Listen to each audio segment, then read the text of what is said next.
Welcome to episode 25 of the AMT podcast. Hope you guys are crushing it, as always. I certainly didn't. And it kind of all stemmed from one stupid trade that I placed on a match I wasn't even watching. I wasn't even at my desk.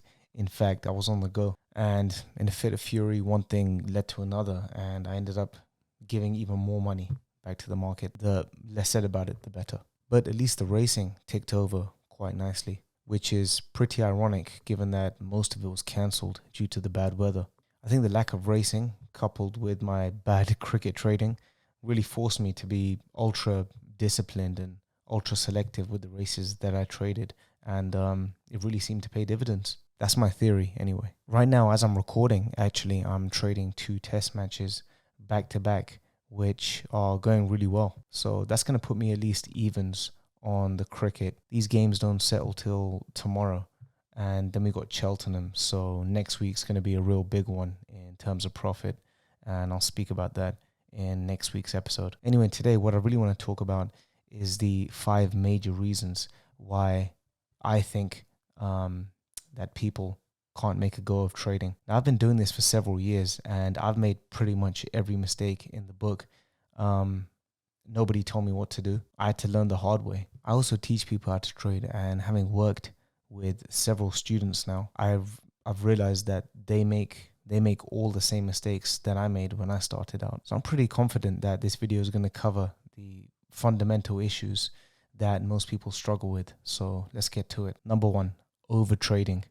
Now, this is one of the first and probably the most common mistake that not just novices make, but even experienced traders like myself, and I'm still guilty of it. For full-time traders, if you tally up all the losses you've made, whether that's on a daily, weekly, or monthly basis, solely because you got involved in markets that you had no business being involved in, or they just didn't quite fit your profile, I can bet you'll be very surprised as to how much money you needlessly throw away. The reason why it's so easy to fall into this trap is either because, number 1, you're not having a tight enough selection process for the markets that you trade, and 2, you have zero discipline over your emotions. Sometimes greed can trigger you. You've made a lot of money, you feel like you're invincible, and start dabbling in things that you shouldn't. Or sometimes it happens out of anger, and you start revenge trading, looking to recoup previous losses. Or sometimes it's downright boredom. Nothing fits your criteria, or it's just a quiet period, and you're looking to place a bet, so you try and force positions through the markets that you have no business being involved in. Having a trading schedule or calendar and marking all the events that you plan on trading throughout the year so that you know when and where to focus will go a long way in helping you avoid the trap of trading emotionally. Point number 2, the second reason why traders have such a hard time is because they stay in positions way too long. Now, this kind of goes hand in hand with overtrading. Those who overtrade are most likely going to be guilty of this. One of the most common questions that I get from students is how many ticks of profit should they aim for? Now, this is probably one of the worst questions that I get, though it's understandable for a novice, but with a bit of sense, you'll understand why it's wrong to think that way. The whole game of trading is very similar to poker. Whenever you get a good hand, you want to milk it for all it's worth. So when you do find a market and a price that fits your setup and everything in that trade goes exactly as planned, why on earth would you waste it by cutting it short? For example, if you're backing the leader at a golf tournament at 3-1 and he's birdieing lots of holes, he's extending his lead, why would you close that position just because you have a predetermined amount of profit in mind? Or if it's a 2-horse race with 2 heavy favorites priced at evens ahead of the rest of the field, and you back one of the favorites, the other one falls over, and then your selection drops 40 ticks in profit, the other horses are off the bridle or the jockeys are struggling, why would you exit that trade when you can ride it out when it looks like your horse is going to win? Or if you're looking to make, I don't know, $1,000 a day off Cheltenham coming up next week, and you make $1,000 off the first couple of races, why would you stop there when there's bountiful opportunity to make even more money throughout the day?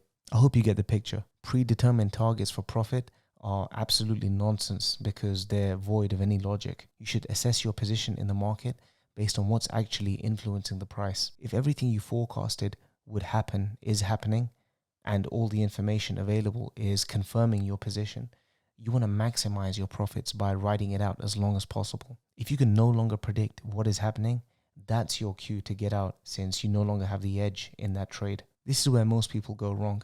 A lot of people stay in trades way too long, and ironically, 99% of the time, it happens when they're in losing positions. This happens because people can't bear closing a position for a loss. They sit on a loser for way too long, hoping it's going to bounce back, and sometimes it gets within touching distance of their entry price, and before it flips and goes all the way back in the other direction, and before you know it, you've lost your whole stake. But when it comes to winning trades, suddenly everyone is keen to get out. This points to most of our inherent risk-averse nature, and it's the very reason why very few traders can hit the ground running in this profession. You have to get comfortable with not only taking risk, but managing the downside. So if you are going to ask the question as to when you should cut a trade, only do so when the markets move against you. Point number 3, starting too fast. Now, a lot of people who start trading think they're going to make money right off the mark.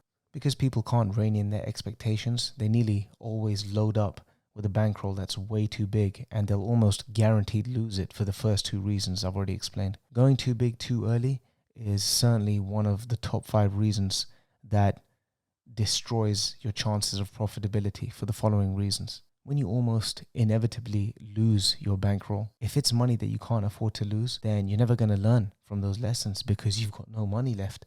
Unless you get into debt, which of course you should never do. So in effect, you've wasted the opportunity to learn from those expensive lessons. If you are not profitable and you have no experience managing risks, you are not going to make money. The biggest lure of this profession is the chance to make fast money. And I've lost count of the amount of people who I've told my line of work to, and they've told me they've dabbled in it themselves, lost everything, and just gave up with it. Some of them put 10,000, 20,000 into the market. Money they couldn't afford to lose, lost it, and washed their hands off it. Losing is good. Losing is important. Losing is necessary, because it's through losing that you figure out what works. But if you've got no money left to play with, those lessons have gone to waste. And God forbid you lose a large amount, that scar tissue is going to have a knock-on effect that most people can't recover from. The aim is to start as small and as slow as possible. I always recommend going live with real money as opposed to dummy trading, because there's no emotion involved in paper trading. So there's really no lesson to be learned. But always start with a bankroll that's so small and insignificant that it's not going to affect you mentally if you lose it. The goal at the start is simply to just make more winning trades or win more points than you lose. Over a certain time frame, if you've made more points than you've lost, then you're obviously onto something. And it's from there where you can think about fine-tuning your strategies or scaling up, or better yet, just letting your bankroll compound by itself. That way you can get more comfortable with taking bigger risks slowly instead of diving in at the deep end. The beginning is always the most excruciating and slowest part of the journey. And most people don't have that kind of patience, and it's why most people fail. People don't have time. And financial pressure is one of the worst pressures you can face as a trader. Juggling between building your bankroll and withdrawing your money to pay bills really stops you from building that snowball momentum. And God forbid, if you don't manage your bankroll properly and you've got bills to pay, it just takes one bad run to literally destroy your bankroll. And when you have bills with no other income stream, then you're heading for trouble. I was in a very fortunate position when I started out in my early 20s, since I was living with family.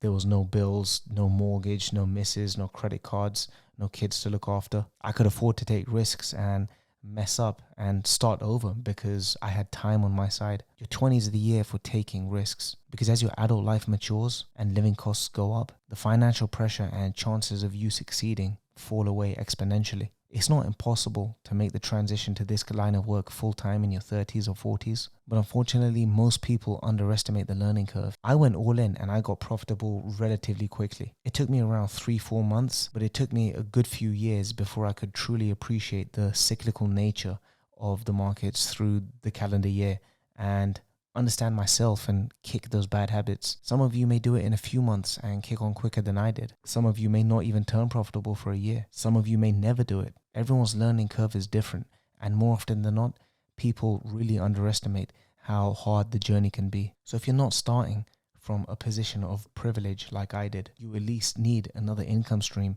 to cover your living expenses, which without needing to mention, should be low, or you should have at least 6 months to 1 year of funds to cover your living expenses while you figure things out. And even then, things are not guaranteed. All right, point number 4 is poor routine. So unlike a desk job or a 9 to 5 where you can probably turn up hungover and wing it, or better yet, call in sick and still get paid, in this line of work, if you're not fully dialed in when trading, not only do you not get paid, but you will lose money. This is a risky, ruthless line of work. The market takes no hostages. It's totally devoid of emotion. There's no written warning or second chances. If you, God forbid, overstake or press the wrong button or make a trade you shouldn't have, that money's gone forever. Getting into a consistent routine and making sure everything in your personal life is kept simple is going to go a long way in helping you stay sharp as possible when working.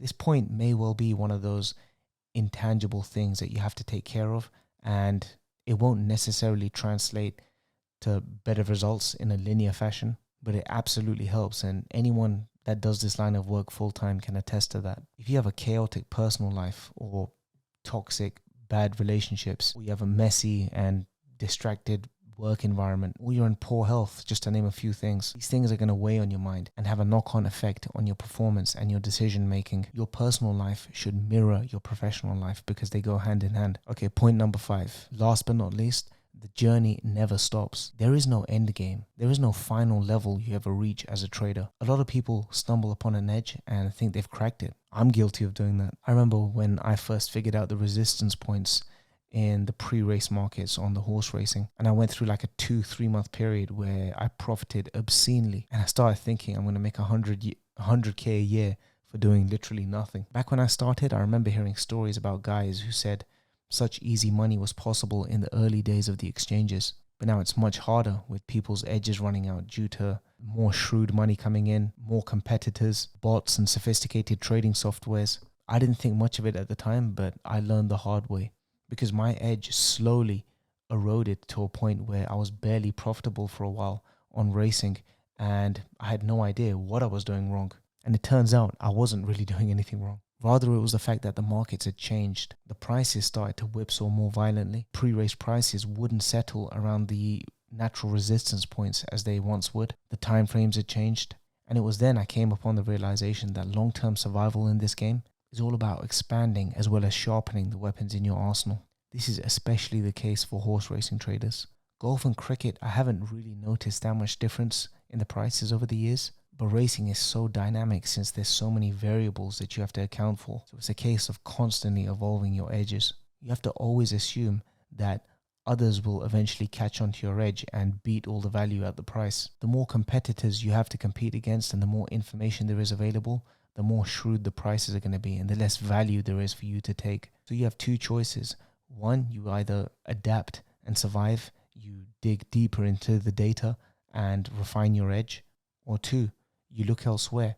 You go to markets where you have a better edge and there's less players. So for context, in my situation, I've slowly stepped away from pre-race trading on the UK racing. And now I attack the Australian markets where there's far less shrewd money and the prices are a lot more stable and there's less people trading it. Okay, so that's it. Those are my top 5 reasons as to why traders cannot make money. I'm convinced that these are the main reasons, having made many of these mistakes myself and having mentored students who have repeated the same mistakes I have done over and over again. I have no concerns with making a video like this and giving away these brief pointers to help you guys, because one, I only get a few hundred hits of these videos. Probably no more than a dozen of you watch the videos till the end, and maybe only 1 or 2 of you guys are going to take action. But helping 1 or 2 people is better than nothing. Your competition isn't as hard as you think they are. If you genuinely show up every day, track your results, and get the right help, it's actually difficult to not make money. A bit of common sense, discipline, and a methodical approach and a sustained effort every day will take you as far as you like. Don't forget to like, comment, share where possible, subscribe, and I'll see you guys in the next video.